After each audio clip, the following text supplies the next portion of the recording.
दोस्तों आप ध्यान करिए, इतिहास में 600 ईस्वी से लेकर और भारत के आज़ाद होने तक यानी 1947 तक पूरे विश्व में जो बड़ी बड़ी अर्थव्यवस्थाएं रही हैं उन सब में मोनार्की थी, यानी कि एक राजा का सिस्टम चल रहा था। एक राजा का सिस्टम चल रहा था तो वहाँ पर इतने सारे युद्ध लड़े गए, इतने सारे इंटरनल बैटल हुए, इतने सारे घरेलू युद्ध हुए कि आप समझिए उन अर्थव्यवस्थाओं को अपना सिस्टम बदलना पड़ा। यानी वहाँ पर भी फेडरल सिस्टम लागू हुआ, यानी प्रजातंत्र। दोस्तों जब भी जर्मनी की बात करें या जब भी हम अमेरिका की बात करें, चाइना की बात करें, फ्रांस की बात करें, रशिया की बात करें, तो ये बड़ी बड़ी अर्थव्यवस्थाएं जब भी बनी हैं तो इसमें आम जनता का भी हाथ रहा है। पुराने समय में बहुत सारे लोग जो अपनी मौलिक अधिकारों के लिए लड़े हैं, वही मौलिक अधिकार आपको आपके संविधान में फ्री में दिए गए हैं। 1947 में जब भारत ब्रिटिश हुकूमत से आज़ाद हुआ तो ये कहा गया कि भारत का संविधान बनाया जाएगा। भारत का संविधान जब बना तो भारत के संविधान को लिखने का कार्य दिया गया भीमराव अंबेडकर साहब को। भीमराव अंबेडकर साहब ने भारत के संविधान को विभिन्न देशों से अलग अलग पार्ट्स को लेकर संविधान को बनाया। संविधान को बनाते समय उन्होंने कहा कि मेरा जो सबसे फेवरेट पार्ट है संविधान में वो है अनुच्छेद 12 से लेकर 35 तक। अनुच्छेद 12 से 35 में क्या था? तो अनुच्छेद 12 से 35 में थे मौलिक अधिकार।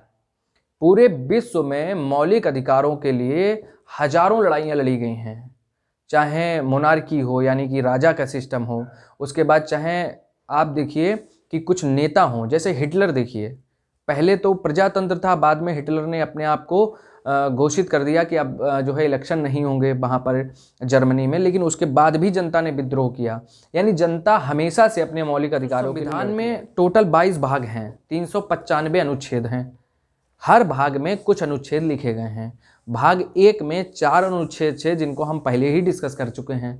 भाग 2 में 5 से लेकर 11 तक कुछ अनुच्छेद थे जिनको हम लोगों ने पहले डिस्कस कर लिया है। अभी जो हमारा भाग 3 चल रहा है उसमें हम अनुच्छेद 12 और अनुच्छेद 13 को डिस्कस कर चुके हैं। अब 14 से लेकर 35 तक को हमने कुछ पार्ट्स में डिवाइड किया है। उन्हीं पार्ट्स में हम उनको समझेंगे, पढ़ेंगे तो ज़्यादा आसानी से समझ आएगा।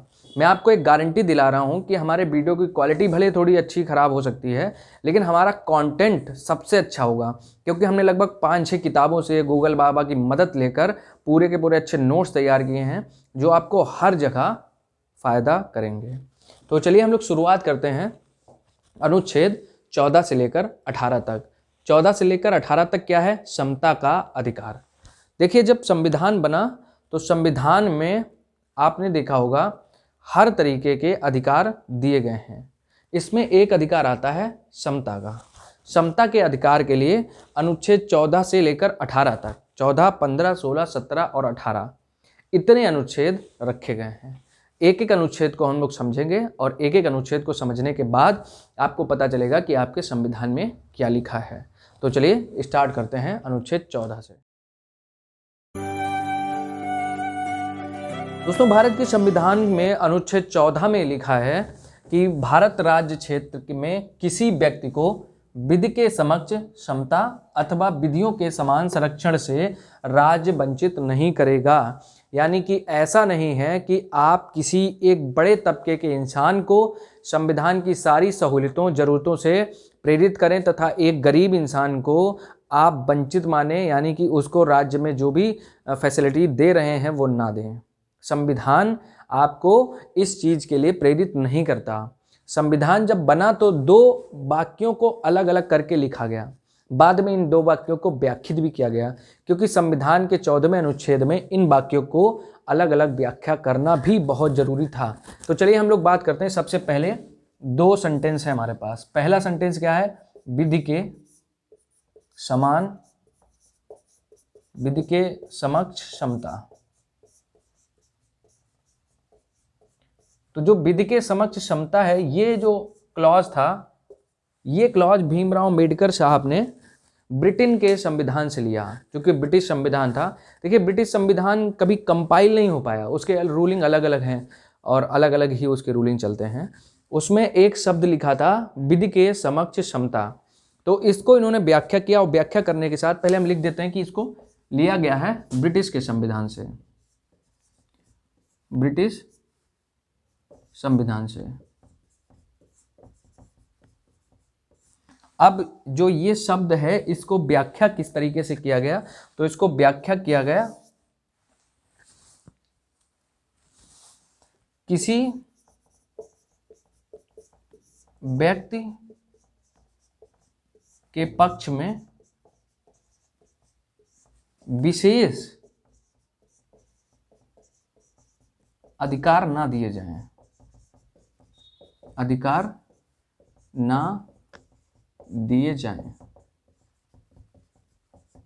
देखिए, संविधान में सबसे पहला पॉइंट ये लिखा गया कि आप जब विधि के समक्ष क्षमता की बात करते हैं तो किसी भी व्यक्ति के पक्ष में कोई भी विशेष अधिकार की बात ना करें, क्योंकि अगर वो किसी भी, जैसे मान लीजिए कोई राजा है या किसी राजा की टेरिटरी, या कोई नवाब है, या मान लीजिए कोई नेता है, उसको संविधान अलग तरीके से ट्रीट करे, आम जनता को अलग तरीके से ट्रीट करे, तो ये समझ लीजिए भेदभाव की बात हो जाएगी, जो कि संविधान सिरे से नकारता है किसी भी पक्ष में भेदभाव करने के लिए। तो पहला पॉइंट हो गया किसी व्यक्ति के पक्ष में विशेष अधिकार ना दिए जाएं। दूसरा पॉइंट देखिए, साधारण विधि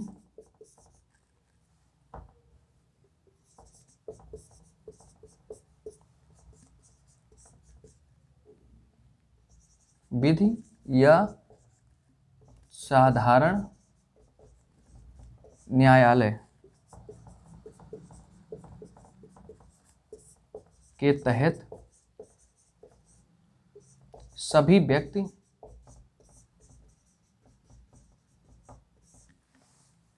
समान व्यवहार करें।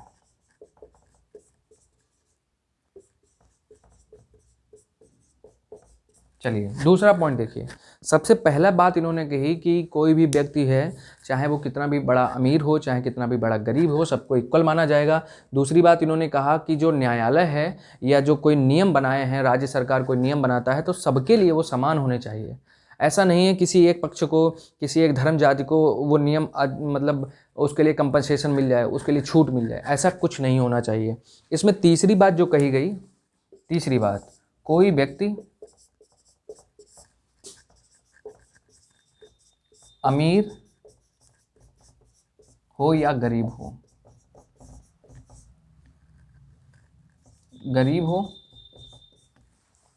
ऊंचा हो या नीचा हो,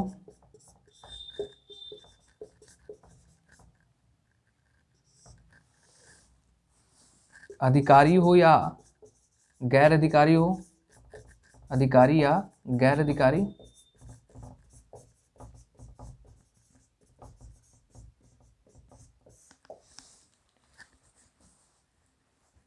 उसके बाद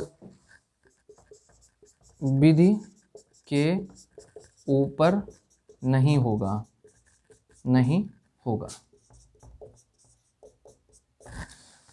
देखिए जो अनुच्छेद 14 है इसमें दो बड़ी बड़ी बातें बोली गई।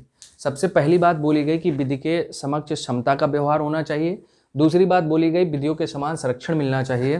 तो जो पहला क्लॉज था विधि के समक्ष क्षमता, उसमें तीन बड़ी बड़ी बातें रखी गई। तो बड़ी बड़ी बातें क्या रखी गई? पहले, किसी व्यक्ति के पक्ष में विशेष अधिकार न दिए जाएं, क्योंकि अगर किसी भी व्यक्ति को विशेष अधिकार दिए जाएंगे तो संविधान में भेदभाव की भावना आ जाएगी, जो कि सही नहीं है प्रजातंत्र में। दूसरी बात ये कही गई है कि अगर कोई नियम कानून बनता है, कोई न्यायालय किसी को सज़ा देता है तो सबके लिए इक्वल होना चाहिए। ऐसा नहीं कि बड़े कोई पॉलिटिशियन उनको कम सज़ा दी जाए, आम जनता को ज़्यादा सज़ा दी जाए उसी सेम केस में, ऐसा नहीं हो सकता। तीसरी बात उन्होंने कही कि चाहे कोई अमीर हो, गरीब हो, ऊंचा हो, नीचा हो, कैसा भी इंसान हो, विधि सबके लिए समान होनी चाहिए, अलग अलग विधि नहीं बना सकते। अब हम लोग बात करते हैं विधियों के समान संरक्षण की, यानी कि क्लॉज नंबर 2। पहला क्लॉज देखिए, पूरा समझ लीजिए, पढ़ लीजिए, स्क्रीनशॉट लीजिए, पीडीएफ नोट चाहिए तो मिल जाएंगे नीचे, कोई दिक्कत नहीं है। वीडियो अगर तेज़ लगे तो स्लो कर लीजिए, अगर वीडियो स्लो लगता है तो आप तेज़ कर लीजिए, कोई दिक्कत नहीं है, यूट्यूब ने फैसिलिटी सबको दी है। तो दूसरा क्लॉज है अनुच्छेद 14 में, उसमें लिखा है विधियों के समान संरक्षण। तो जो अगर हम लोग विधियों के समान संरक्षण की बात करें तो भारत में रहने वाले सभी इंसानों को, चाहे वो छोटा हो, बड़ा हो, अमीर हो, गरीब हो, विधि के समान उसको संरक्षण प्राप्त होगा। जैसे मैं आपको एग्जाम्पल के लिए बताऊं, अगर एक प्रधानमंत्री हैं, उनको विधि के अनुसार जो भी सुविधाएं मिल रही हैं, जो भी नियम कानून छूट उनको मिल रहे हैं, वो एक आम इंसान को भी मिलना चाहिए। यानी कि अगर हम इसकी बात करें, वैसे मैं आपको बताऊं कि विधियों के समान संरक्षण जो हैं ये लिए गए थे अमेरिकी संविधान से, अमेरिकी संविधान से। और इसमें दो मेन पॉइंट थे। पहला पॉइंट ये था कि किसी को भी विशेषाधिकार प्राप्त नहीं है, चाहे वो किसी भी पोस्ट पर हो, छोटी पोस्ट पर हो, बड़ी पोस्ट पर हो, उसको विशेषाधिकार नहीं दिए गए हैं। यानी कि विधि के समान, विधि के लिए, विधि कौन सी? संविधान, जिसके अनुसार नियम कानून चलते हैं या जो स्टेट में चलती है, उस सब के अनुसार, विधि के अनुसार सभी नागरिकों को समान संरक्षण मिलेगा, समान संरक्षण दिया जाएगा। नंबर 2, विशेषाधिकार और दायित्व जिनको प्राप्त हैं उनके लिए भी संविधान में कोई छूट का प्रावधान नहीं किया गया है। बड़ी चीज़ बोली गई है, क्योंकि ये कहा जाता है कि संविधान में दिए गए प्रावधान बड़े नेताओं को, बड़े पॉलिटिशियन को छूट देते हैं, लेकिन ऐसा कुछ नहीं है। यानी कि विशेषाधिकार और दायित्व, अधिकार व दायित्व निर्वाहन करने वाले व्यक्तियों के लिए विशेष छूट न होना, विशेष छूट न होना। अमीर हो, गरीब हो, छोटा हो, बड़ा हो, ऊंचा पोस्ट वाला हो, नीची पोस्ट वाला हो, सबको संविधान समान मानता है। अनुच्छेद 14 में इतना लिखा है। अब देखिए, अनुच्छेद 14 के कुछ उपवाद भी हैं। कैसे? संविधान तो सबको संरक्षण दे रहा है। अब जैसे आप पड़ोस में अपने जाओ और किसी को उठा फेंक दो, तो इसका मतलब ये थोड़ी ना है कि संविधान जो है आपको छूट दे देगा। लेकिन मैं आपको बताऊं कि इसके अपवाद क्या हैं। तो अनुच्छेद 14 के अपवाद हैं कि संसद में, संसद सत्र के दौरान अगर कोई भी एमपी, वहाँ का सांसद कोई भी उठापटक करता है, किसी को थपड़िया देता है, किसी को उठा फेंक देता है, तो उस पर कोई कार्रवाई नहीं होगी। तो ये कुछ उपवाद हैं जो अनुच्छेद 14 के हैं। जैसे राष्ट्रपति अपने कार्यकाल में चाहे कोई भी क्राइम कर दे, मर्डर ही क्यों ना कर दे, उसको उसके कार्यकाल के समय कभी भी जेल में नहीं डाला जा सकता।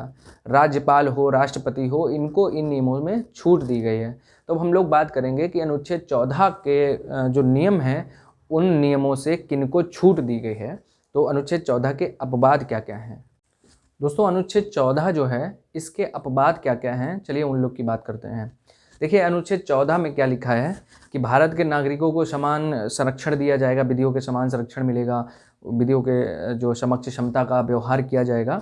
लेकिन इसके कुछ अपवाद भी हैं। तो अपवाद कौन कौन से हैं? अपवाद का मतलब विरोधाभास। यानी कि सबसे पहले देखिए, भारत के जो राष्ट्रपति हैं या किसी देश के राज्यपाल हैं, किसी राज्य के राज्यपाल हों, किसी राज्य के राज्यपाल,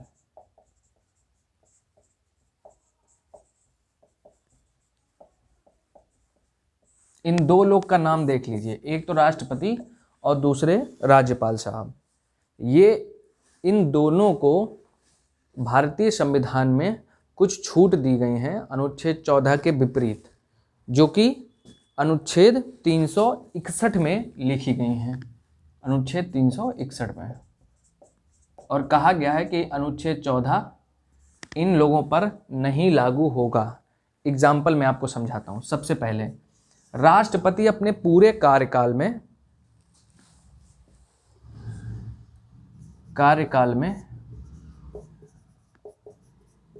किसी न्यायालय को जवाबदेह नहीं होगा, नहीं होगा। चलिए समझिए। मान लीजिए किसी न्यायालय ने किसी इंसान को फांसी की सज़ा दी है। फांसी की सज़ा दी तो उन्होंने हाई कोर्ट में अपील की, हाई कोर्ट ने भी फांसी की सज़ा बरकरार रखी। उसने सुप्रीम कोर्ट में अपील की, सुप्रीम कोर्ट ने भी फांसी की सज़ा बरकरार रखी। लेकिन मुकदमा आगे बढ़ा और राष्ट्रपति जी के पास उसकी याचिका पहुंची। राष्ट्रपति जी ने केस को पढ़ा और उसको उनको लगा कि हाँ, इसको फांसी की सज़ा से छोड़ा जा सकता है, और उन्होंने उसको बाइज्जत बरी कर दिया, जो कि राष्ट्रपति कर सकते हैं।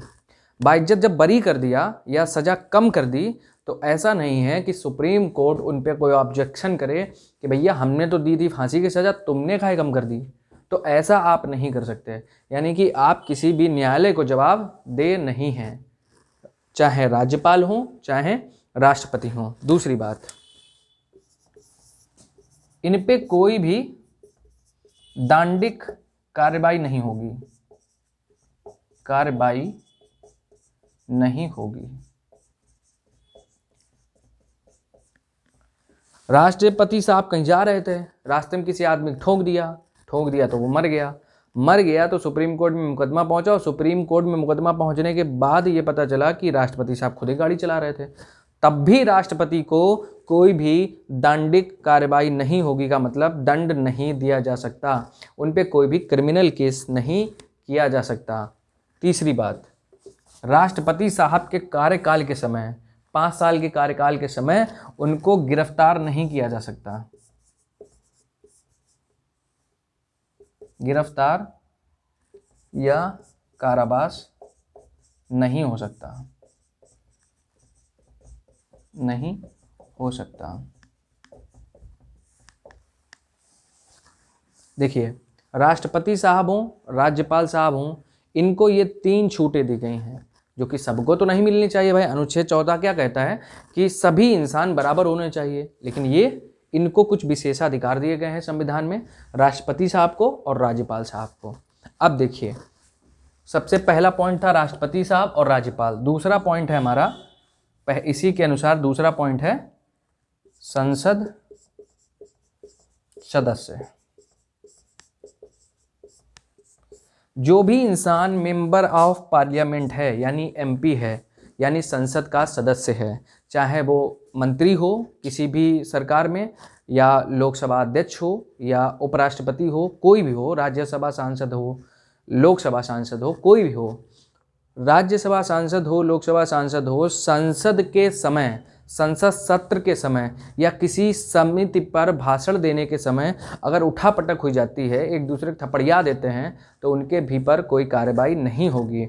यानी कि अगर संसद सत्र चल रहा है, संसद सत्र, कोई भी शीतकाल चल रहा हो या कोई भी ग्रीष्मकालीन सत्र चल रहा हो, तो संसद सत्र चल रहा हो या किसी भी समिति, अब देखिए जैसे मान लीजिए अकाल के लिए एक समिति बनाई गई या घूसखोरी के लिए समिति बनाई गई, उसमें बहुत सारे एमपी लोगों को कलेक्ट किया गया, आधे एमपीओं पर भी उसी घूसखोरी का लगे इल्ज़ाम। अब तो गदर काटेंगे ही, जब वो गदर काटेंगे तो इसका मतलब ये सिंपल सी बात हो गई कि उन पे भी मुकदमा चलना चाहिए। लेकिन समिति की बहस जब हो रही है तो उन पे भी बहस के समय उन पर कोई भी फौजदारी मुकदमा नहीं होगा,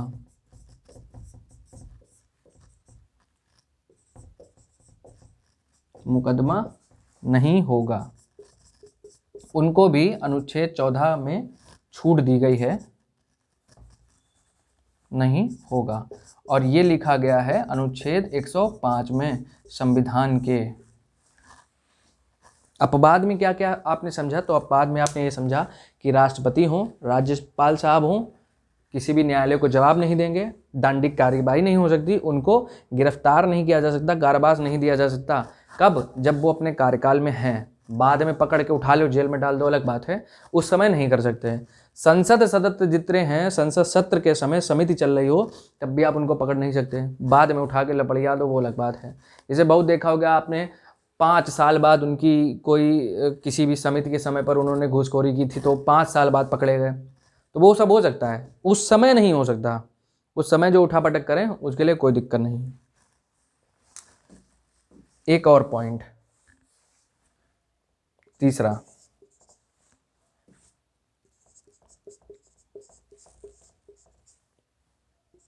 31 अगर कोई राज्य कोई नियम बनाता है और वो नियम भारतीय संविधान में जो नीति निदेशक तत्व हैं, जो कि हम आगे इसकी बात करेंगे, जो कि संविधान में 36 के आगे दिए गए हैं, अगर उसमें वो कोई नियम बनाता है तो उस नियम के अनुसार भी कुछ लोगों को, जैसे मान लीजिए कि उनको पता चला कि कुछ लोग टेररिस्ट एक्टिविटी में शामिल हैं, उन लोगों के लिए उन्होंने कोई नियम बनाए, तो ऐसा नहीं है कि उनको भी संविधान का समान संरक्षण मिलेगा और सब, वो सब नहीं है, उनके लिए अलग नियम कानून है, तो उनको भी अनुच्छेद 14 के अनुसार अपवाद की श्रेणी में रखा गया है। दोस्तों पूरा का पूरा अनुच्छेद 14 हमने पढ़ लिया। अनुच्छेद 14 के अनुसार आप समझ गए होंगे कि क्या क्या मैटर चल रहा है। अब हम लोग बात करते हैं अनुच्छेद 15। दोस्तों अनुच्छेद 15 देखिए, अनुच्छेद 15 में क्या लिखा है कि भारत में किसी भी नागरिक को, दोस्तों जब नागरिक शब्द की बात की गई तो ये पूछा गया सुप्रीम कोर्ट से कि जो भारत के नागरिक हैं उसमें कौन से लोगों को रखा जाएगा। तो सुप्रीम कोर्ट ने ये निर्धारित किया कि भारत के नागरिकों का मतलब ये है कि वो लोग जिनको भारत की नागरिकता प्राप्त है।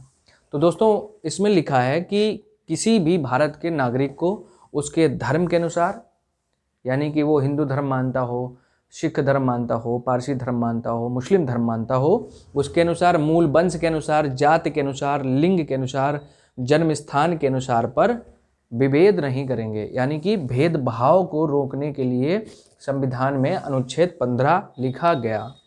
अनुच्छेद जब 15 लिखा गया तो अनुच्छेद 15 लिखने के साथ जब विभेद के लिए मना किया गया तो इसी के साथ बात उठने लगी ये कि अब विभेद तो नहीं करेंगे, सबको इक्वल मानेंगे। क्या सबको इक्वल राइट्स मिलेंगे?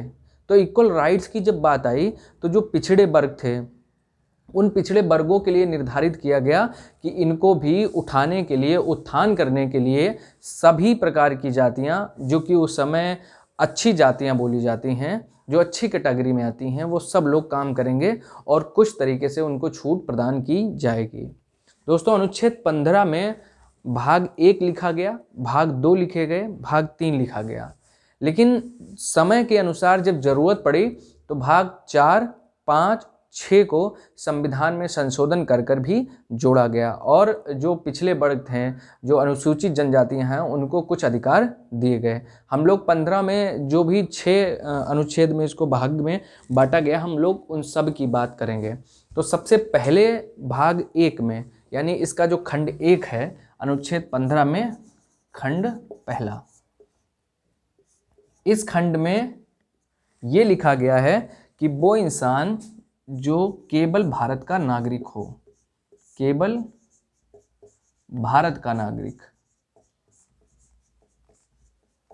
केवल भारत का नागरिक हो, उस किसी भी इंसान को नंबर 1 धर्म के अनुसार, नंबर 2 मूल वंश के अनुसार, नंबर 3 जाति के अनुसार, नंबर 4 लिंग के अनुसार, नंबर 5 जन्म स्थान के अनुसार,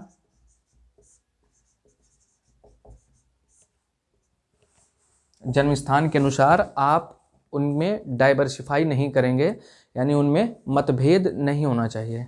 दोस्तों एक मज़े की बात यह है कि जैसे दक्षिण भारत है, दक्षिण भारत के बहुत सारे जो लोग हैं उनको हम लोग ये समझते हैं कि ये देश के बाहरी लोग हैं, क्योंकि ऐसी सभ्यताएं हैं, इतनी सारी डाइवर्सिफाई हैं।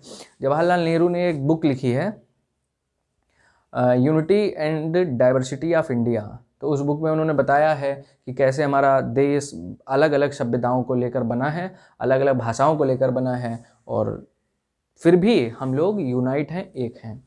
देखिए भाग 1 में लिखा गया है वही बातें जो अनुच्छेद इसमें लिखी गई हैं। भाग 2 में यानी खंड 2 में क्या लिखा गया है? खंड 2,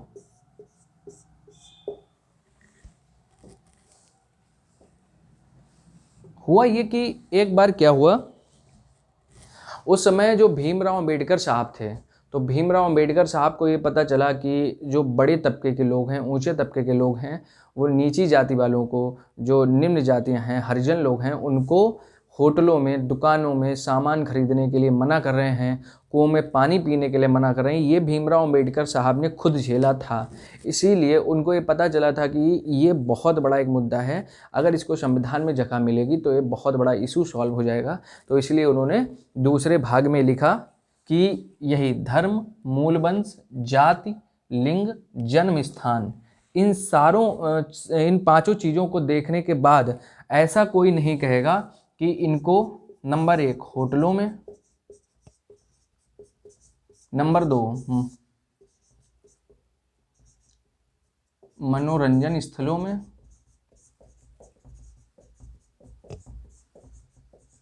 नंबर 3 कुओं में, क्योंकि उस समय पानी के साधन तो कुआं ही थे, तो कुओं में, नंबर 4 तालाबों में, नंबर 5 घाटों में, और बहुत सारी और चीज़ें हैं जैसे सड़कों में, छठे नंबर पे लिख लीजिए। चलने से, जाने से कोई नहीं रोकेगा। होटलों में जाने से कोई नहीं रोक सकता, मनोरंजन स्थलों में जाने के लिए कोई नहीं रोक सकता, कुओं में। तो कुछ लोगों ने कहा कि भैया इतने आइटम तो जुड़ा दिए हो अभी, और जैसे कोई चीज़ हो, जैसे हम कहते हैं स्कूलों में जाने के लिए, तो स्कूलों में जाने के लिए संविधान में अलग अलग और प्रावधान कर दिए गए हैं। हम कहते हैं कि घर में जाने के लिए, तो उसके लिए अलग अलग प्रावधान कर दिए गए। यानी कि आप जो है विभेद नहीं कर सकते, ऊंच नीच का ये खेल सिस्टम ये ख़त्म कर दिया भीमराव अम्बेडकर साहब ने, ये कुछ नहीं हो सकता। लेकिन आपको पता है मज़ा तो तब आएगा जब गांधी जी के बारे में पढ़ोगे आप। गांधी जी ने मालूम क्या किया था? गांधी जी कट्टर समर्थक थे जो वर्ण व्यवस्था है उसके। तो इसमें मतभेद भीमराव अंबेडकर साहब के गांधी जी के साथ चलते ही रहते थे। तो चलिए तीसरा इसका खंड देखिए। इसमें कहा गया है कि राज्य नियम बनाकर स्त्रियों तथा बालकों के लिए विशेष प्रावधान करेगी।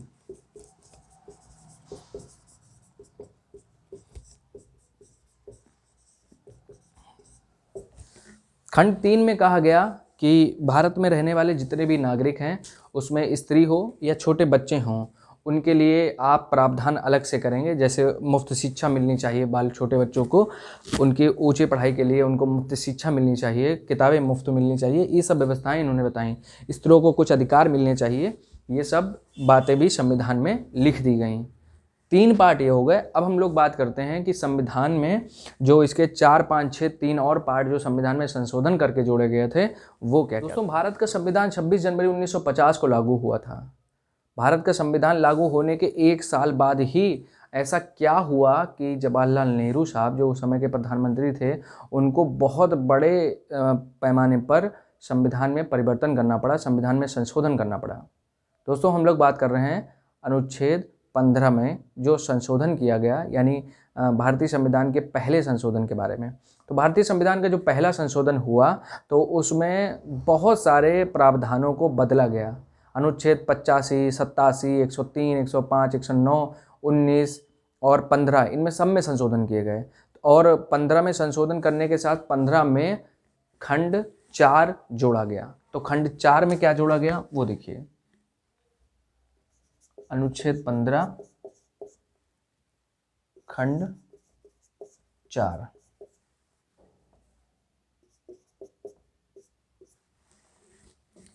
दोस्तों, हुआ ये था कि आपने संविधान तो लागू कर दिया, लेकिन आप किसी इंसान की मानसिकता कैसे बदलेंगे?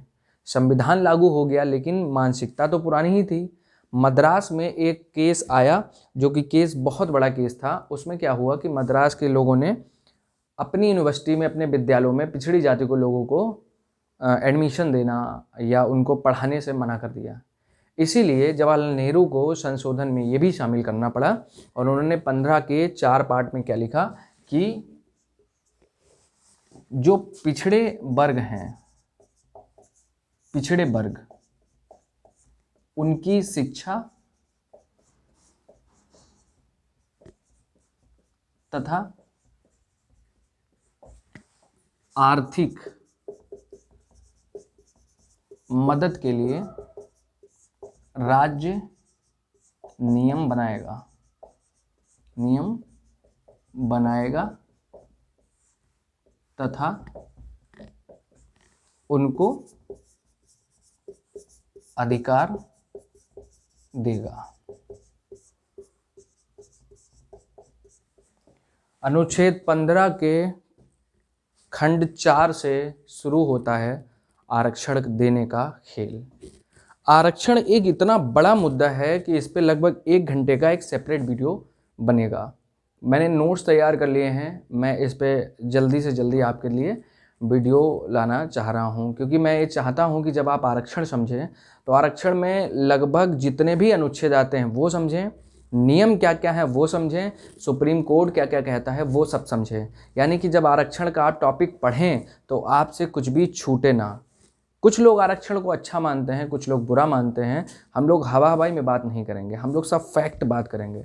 एक एक फैक्ट देखेंगे कि आरक्षण जरूरी है, नहीं जरूरी है, अगर जरूरी है तो क्यों जरूरी है, भीमराव अम्बेडकर साहब का क्या कहना था, वो सब चीज़ें समझेंगे और देखेंगे। चलिए देखिए, खंड 4 में क्या लिखा कि पिछड़े वर्ग उनकी शिक्षा तथा आर्थिक मदद के लिए राज्य नियम बनाएगा और नियम बनाने के साथ उनको अधिकार भी देगा। दूसरा पार्ट जो जोड़ा गया वो जोड़ा गया अनुच्छेद 15 खंड 5। ये तो हो गया था अनुच्छेद जो 4 जोड़ा गया था, ये तो प्रथम संविधान संशोधन द्वारा, संविधान संशोधन द्वारा जोड़ा गया था। और ये कब जोड़ा गया था? 1991 में। खंड जो 5 है ये जोड़ा गया था 93 संविधान संशोधन द्वारा, संविधान संशोधन से। और ये 93 संविधान संशोधन 2005 में हुआ था। इसमें बताया गया था कि जो अल्पसंख्यक हैं उनके लिए विशेष प्रावधान करेगा, संविधान में विशेष प्रावधान किए जाएंगे।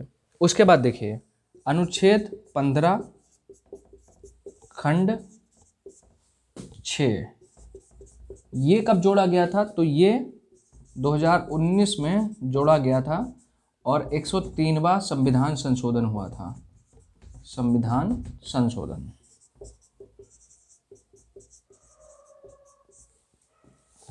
देखिए आरक्षण का मुद्दा जब पढ़ेंगे तो आरक्षण बहुत विशाल टॉपिक है, उसको पढ़ने के लिए ना आपको हर एक एस्पेक्ट पे बात करनी पड़ेगी।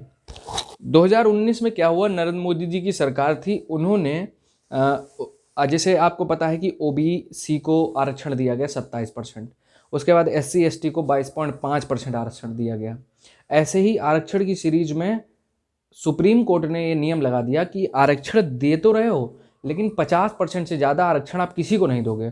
यानी टोटल मिला के 50% लोग आप भर्ती करें, बचे हुए सीटों में 50% लोग रखें जो जनरल कैटेगरी के हों, जो अपनी फाइट करके एग्ज़ाम फाइट करके आए। उसमें से भी लगभग 10% आरक्षण दिया गया इकोनॉमिक वीकर सेक्शन को 2019 में।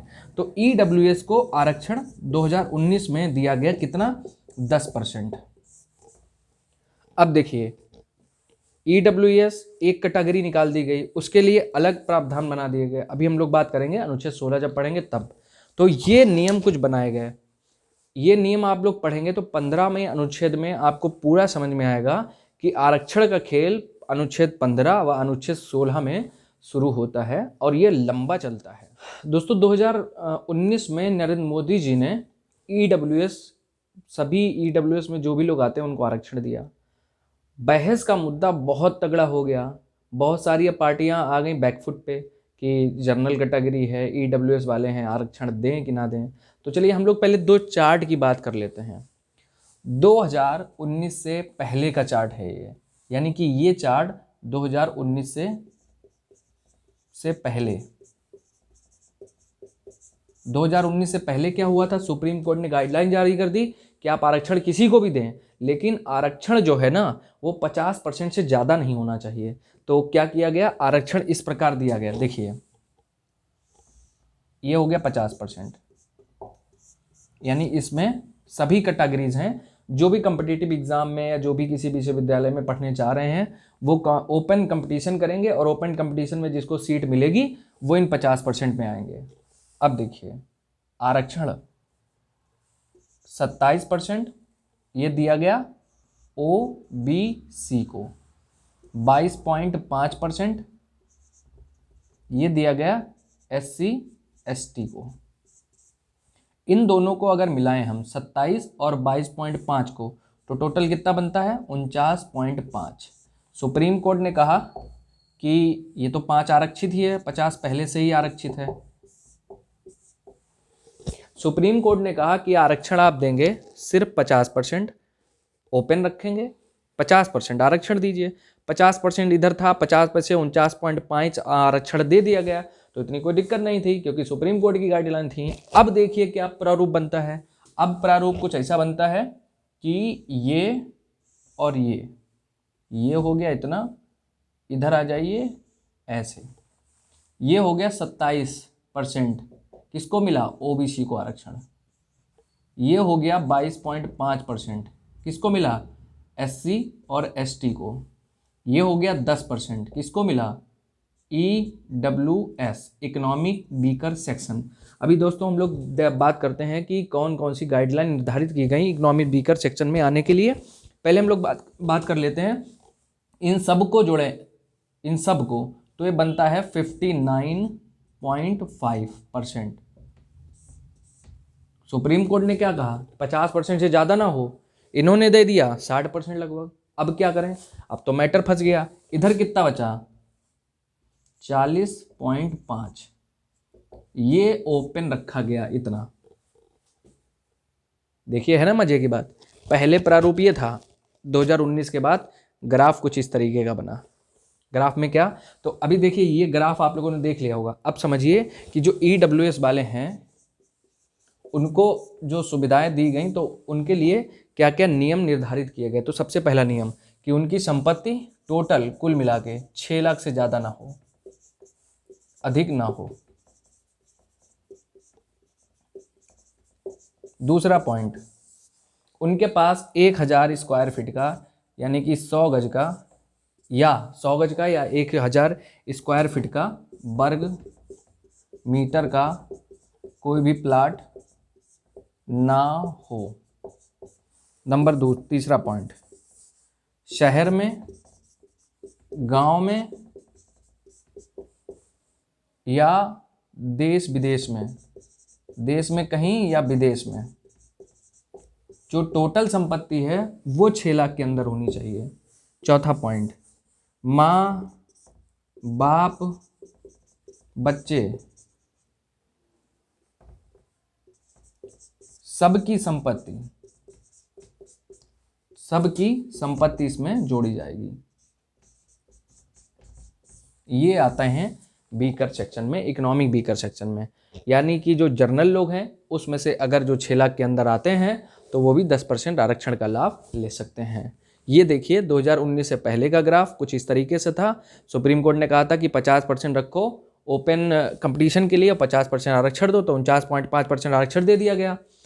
ये आया 2019 के बाद का ग्राफ, 2019 के बाद का ग्राफ, 2019 के बाद, और इसमें आरक्षण दे दिया कितना 59%। तो अब देखिए पेंच आगे फंसेगा, लेकिन संविधान में तो लिख गया है। अब आगे जब पेंच फंसेगा तो देखा जाएगा, सुप्रीम कोर्ट में कोई पिटीशन जाएगी नहीं, क्योंकि ये सबके फायदे की बात है। कोई अपोजिशन पार्टी पिटीशन लेके जाएगी तो जनरल वाले नाराज हो जाएंगे, जनरल वाले नाराज हो जाएंगे तो वैसे भी वोट का ही तो सब मैटर है, इसीलिए तो कोई करेगा नहीं। तो ये हो गया इतना। आरक्षण जो है ना ये बहुत बड़ा मुद्दा है, हम लोग इस पर पूरा एक वीडियो डिस्कस करेंगे। अभी हम लोग बात करते हैं अनुच्छेद 16। 1 से लेकर 4 तक पार्ट पहले से थे संविधान में। पार्ट 4 में पार्ट 4 का और खा ये बाद में संशोधन करके जोड़े गए। उसके बाद 16 में 5वां पार्ट और 6ठा पार्ट भी संशोधन करके जोड़ा गया। चलिए हम लोग पहले पार्ट की बात करते हैं। तो पहले पार्ट में, पार्ट 1 में यही सेम लिखा है जो यहाँ पर लिखा है कि भारत के नागरिकों को सभी जाति धर्म को अवसर की समानता मिलनी चाहिए, अवसर की समानता मिलनी चाहिए, समानता मिलनी चाहिए। पार्ट 2, पार्ट 2 में क्या लिखा गया है, तो पार्ट 2 में ये लिखा गया है कि जैसे धर्म हो, मूल वंश हो, जाति हो, जो मैंने आपको 5 पॉइंट स्टार्टिंग में बताए थे, धर्म हो, मूल वंश हो, 3 जाति हो, 4 जन्म स्थान हो, नंबर 5 लिंग हो। इन सब में आप विभेद नहीं कर सकते, आप इन सब के अनुसार विभेद नहीं कर सकते, यानी कि ऐसा नहीं कर सकते किसी भी आपको धर्म के अनुसार इसको अलग कर दें और किसी और को नौकरी दे दें। अवसर की समानता सबको प्राप्त होनी चाहिए। अब आगे देखते हैं पार्ट 3।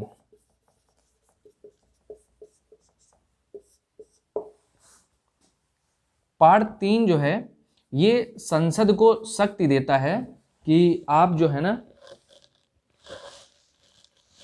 पार्ट 3 संसद को ये शक्ति देता है कि आप निवास के स्थान की आहारता निर्धारित करें।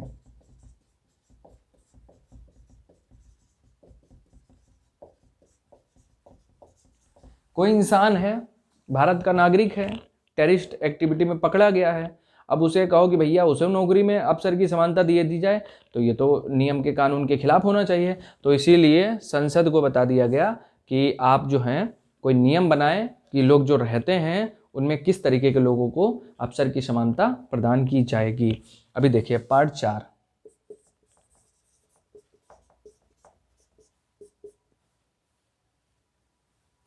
सरकारी जो सेवाएं हैं, सरकारी सेवाओं में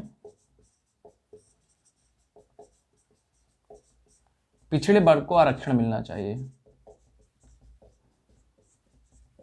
को आरक्षित कर देना चाहिए।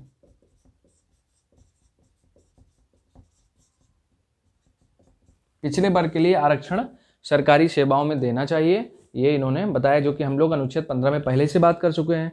ग्राफ मैंने आपको चार्ट दिखाया था, उसमें मैंने आपको बताया था कि कितने % किसको आरक्षण दिया गया है। अभी देखिए पार्ट 4 में का जोड़ा गया, और पार्ट 4 का जोड़ा गया 77वें संविधान संशोधन से। संविधान संशोधन से,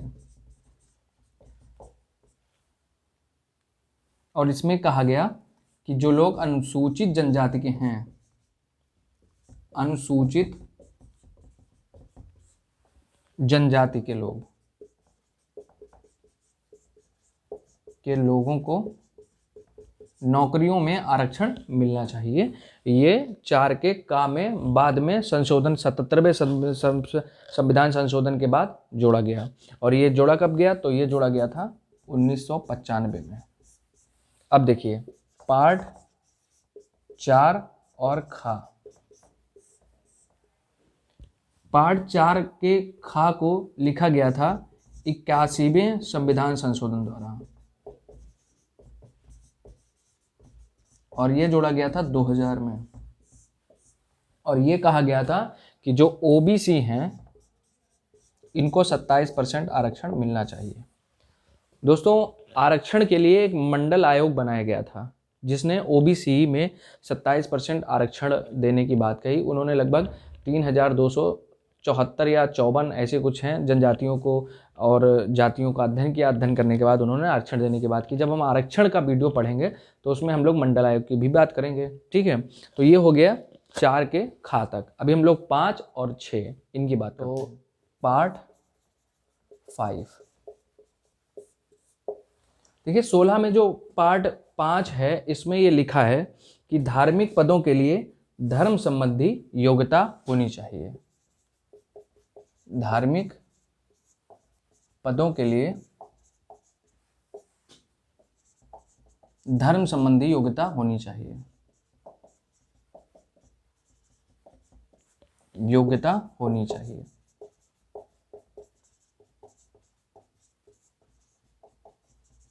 सोलह में देखिए 16 के पार्ट 6 में क्या लिखा है, तो पार्ट 6 में लिखा गया है वही जो मैंने आपको बताया कि 15 के पार्ट में लिखा गया था लास्ट में ईडब्ल्यूएस का आरक्षण जो 2019 में मिला, तो पार्ट 6 जोड़कर ईडब्ल्यूएस आरक्षण को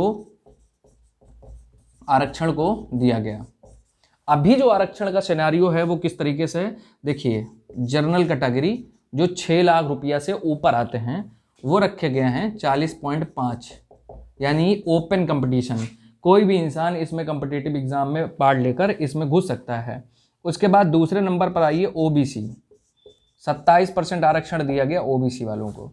उसके बाद देखिए आइए एससी और ST, schedule caste schedule tribe, कितना 22.5%, 22.5। ईडब्ल्यूएस है, वो लोग जिनकी आमदनी 6 लाख से कम है उनके लिए 10% का आरक्षण रखा गया। टोटल मिलाइए 100% हो गया।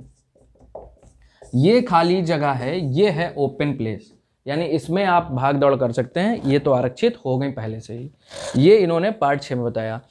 ऐसा हुआ कि कुछ लोग जो हैं, जैसे मान लीजिए कहीं कुछ ऐसी संस्थाएं चलती हैं जो धार्मिक पदों के लिए होती हैं, जैसे मदरसा में मौलवी साहब हैं। अब मौलवी साहब तो हैं आप, लेकिन अब कहो कि किसी भी पंडित जी को जो जिनको मंत्रों का उच्चारण पता है, जिनको अपने धर्म के बारे में पता है, उनको मौलवी का पद दे दिया जाए तो गलत हो जाएगा। तो इसीलिए ये भी संविधान में लिखा गया कि धार्मिक पदों के लिए धर्म संबंधी आप पर योग्यता होनी चाहिए। चलिए बात करते हैं 17 और फिर 18 की। अनुच्छेद 17 की बात करते हैं। दोस्तों अनुच्छेद 17 में कहा गया है कि आप छुआछूत नहीं मना सकते, आप ऐसा नहीं कर सकते कि आप किसी को कह दें कि नहीं वो निजी जाति का है तो हम आपको उसको छुएंगे नहीं। तो अस्पृश्यता का अंत कर दिया गया। और एक बार अंत करने के साथ साथ एक अच्छी चीज़ ये की गई कि 1955 में इसको दंडात्मक कार्यवाही के रूप में निर्धारित कर दिया गया। और ये कहा गया कि अगर कोई अस्पृश्यता करेगा यानी छुआछूत को मनाएगा तो लगभग 500 रुपया का जुर्माना, 6 महीने की सजा दी जाएगी। इसी को आगे संशोधन कर दिया गया 1967 में, और 1967 में इसमें संशोधन करके ये लिख दिया गया कि कठोर कार्रवाई भी होगी। और निर्धारित नहीं किया गया कि कितनी कठोर होगी, बहुत कठोर होगी, कम कठोर होगी, लेकिन होगी कठोर। आगे देखिए अनुच्छेद 18। अनुच्छेद 18 जो है, अनुच्छेद 18 बताता है उपाधियों का अंत।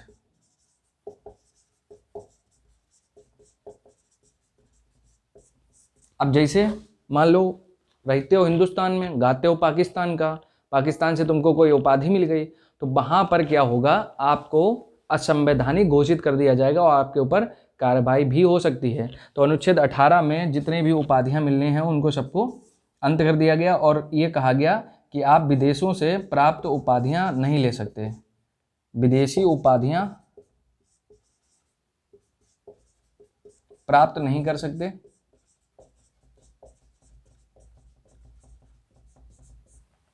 नंबर 2, किसी नागरिक को उपनाम नहीं दिया जाएगा। पुराने जमाने होता महाराजा धीराज, मुगलों के बादशाह, वो सब कार्यक्रम अब खत्म, अब संविधान लागू हो गया तो वो सब मैटर क्लोज हो गया। नंबर 3, बिना राष्ट्रपति की अनुमति के, पति के समिति के आप विदेशी उपाधि भी ग्रहण नहीं कर सकते। जैसे बहुत सारे विदेशी लोग हैं, उन्होंने प्रधानमंत्री नरेंद्र मोदी को बहुत सारी उपाधियां दी हैं तो वो ग्रहण नहीं कर सकते, लेकिन जब राष्ट्रपति चाहेगा तो उनको दी जा सकती हैं। तो राष्ट्रपति के कहने के अनुसार होगा। उपाधियां प्राप्त नहीं कर सकते, नहीं कर सकते। आगे देखिए नंबर 4 पे क्या है, विदेशी उपहार नहीं ले सकते। सिंपल सी बात है, विदेशों से प्राप्त उपहार नहीं ले सकते हैं, उपहार नहीं लोगे। आपको बताएं इस वाली उपाधियों के अंत पे ना बहुत ज़्यादा डिबेट चलती रही, और डिबेट चलती गई थी। जो भारत सरकार ने 4 अलंकार 1954 में निर्धारित किए थे, जैसे भारत रत्न हो गया और पद्म भूषण हो गया, तो सुप्रीम कोर्ट में केस गया। सुप्रीम कोर्ट ने कहा कि चलो ये उपाधियों के लिए तो नहीं है, ये किसी विशेषाधिकार के लिए नहीं है, ये तो मतलब आप किसी भी फील्ड में, आप किसी क्षेत्र में अच्छे हैं तो उसके लिए दिए जा रहे हैं, ये तो इतना हो सकता है। तो दोस्तों आज का वीडियो हमारा इतना था। समता का अधिकार आपने पढ़ा 14, 15, 16, 17, 18। हमारा कंटेंट इतना अच्छा होगा कि मैंने आपको बताया कि इससे अलग कुछ भी ना एग्ज़ाम में कभी पूछा जाएगा और ना तो आपको जानने की ज़रूरत है। एक बार वीडियो देख लो, सब कुछ इसी में है। दोस्तों कल ऐसे ही हम अपने ऑफिस में कुछ दिन पहले बैठे थे, तो ऐसे ही बात कर रहे थे। तो बात करते करते हमारे एक सर हैं जो बहुत सीनियर हैं, हमसे सीनियर हैं, पद के अनुसार भी सीनियर हैं और उम्र में भी बहुत बड़े हैं। तो ऐसे ही अचानक से काम करते करते सर झुकाए और अचानक से हमसे बोले, विकास। हमने जी सर। बोले यार तुम्हारा वीडियो हमने देखा था इस्लाम धर्म वाला, बहुत बढ़िया वीडियो बनाया हो और ऐसे ही मेहनत करते रहो। और मैंने उसको सब्सक्राइब भी चैनल किया और मैंने सबको सेंड भी किया। आपको सही बताएं, बहुत खुशी हुई, इतनी खुशी हुई कि हम आपको जाहिर नहीं कर सकते। क्योंकि हमको लगा कि हाँ इतनी मेहनत कर रहे हैं, कंटिन्यूटी अपने चैनल पे बनाए हैं, वीडियो अपलोड भी कर रहे हैं, तो अगर इतना कोई कह देता है तो आप समझिए खुशी का ठिकाना नहीं रहता। दोस्तों इसी तरीके से अपना सपोर्ट बनाए रखिए। चैनल को क्या बोलना है, सब्सक्राइब करिए। यार बोरिंग लगता है मुझे खुद बोलते हुए, आपको खुद देखते हुए। चलिए मिलते हैं नेक्स्ट वीडियो में, तब तक के लिए धन्यवाद।